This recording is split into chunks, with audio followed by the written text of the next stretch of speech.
கர்த்தர் பரிசுத்த நாமத்துக்கு மகிமையும் கனமும் உண்டாவதாக. இந்த நாளிலே உங்களை சந்திக்கிறதுல கர்த்தர் பாராட்டின தயவு கிருபைக்காக கர்த்தருக்கு நன்றி செலுத்துகிறேன்.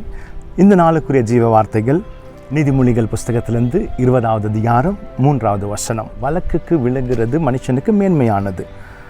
Avoiding a fight is a mark of honour. Avoiding a fight is a mark of honour அப்படின்னு ஆங்கிலத்தில் இருக்கிறது. நிறைய பேர் நினைக்கிறோம்ல, அவங்க நம்மளுக்கு விரோதமாக நின்றுட்டாங்க, நான் என்ன செய்யுது, நான் சும்மா விட மாட்டேன் அப்படியெல்லாம் நினைக்கிறோம்ல.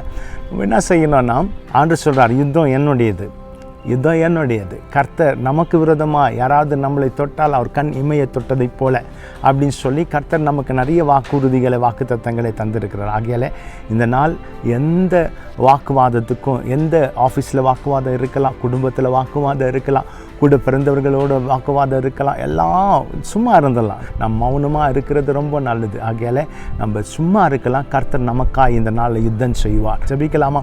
பிதாவை கிருபைக்குள் ஜெபிக்கிறோம், கிறிஸ்து நாமத்துக்குள் வருகிறோம். இந்த நாளுடைய எல்லாம் அப்பா யுத்தம் உம்முடையது. நீர் எங்களுக்காக யுத்தம் செய்கிற தேவன். நீர் யுத்தம் செய்து எங்களை நடத்தும்படிக்கு ஜெபிக்கிறோம். நல்ல பிதாவே, ஆமென். God bless you.